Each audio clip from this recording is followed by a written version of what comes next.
జగన్మోహన్ రెడ్డి దిగిపోయి చంద్రబాబు గారు వచ్చి సంవత్సరం ఎట్లా గడిచింది? ఏ విధంగా ఉంది ప్రభుత్వం? ఏం పరిపాలనలో ఏమి లేదు మాకు అసలు.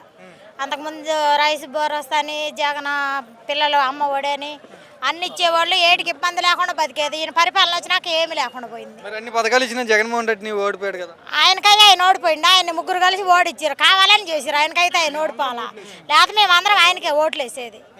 ఇదంతా ఈ పేపిత్తం అంతా వేస్ట్ అసలు. మేము వేసినాం. 10 సంవత్సరాలు మేము కలిసే ఉంటాం అంటున్నారు కదా. ఏమి లేదు, ఎన్ని సంవత్సరాలు కలిసి ఉన్నా ఇంకేం ఉండదు.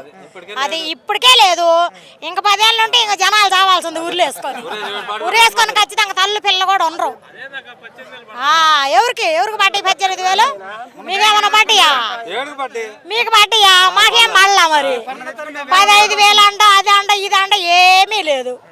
అది పథకాలు ఎందుకు అని కొంతమంది అంటున్నారు. ఉచిత పథకాలు ఎందుకు? జగన్మోహన్ రెడ్డి ఇచ్చే ఓడిపోయాడు, ఇక ఇల్లు ఎందుకు ఇస్తారంటున్నారు. లేదు, ఆయన అందరిని కాపాడుకుంటా వచ్చిండు. ఇప్పుడు లేని వాళ్ళు సత్తరుగా, ఇప్పుడు అనాథులు ఉంటారు, వాళ్ళు ఎట్ట బతకాలి? ఉన్న వాళ్ళే బతికి, లేని వాళ్ళు ఎట్ట బతకాలా? ఈ పరిపాలనే బాగలేదు అసలు. మంచి ప్రభుత్వం మాదని చెప్తున్నారు వాళ్ళు.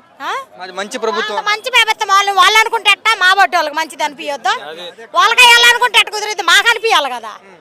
అది మాకు జగన్ పరిపాలనే మంచిది, మాకు జగనే కావాలి.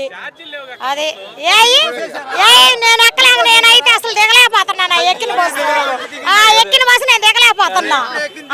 అదే ఎక్కిన బస్సు నేను దిగలేకపోతున్నా అసలు. జగన్ పరిపాలన, చంద్రబాబు నాయుడు పరిపాలనలో అవన్నీ వేస్ట్ మాటలే.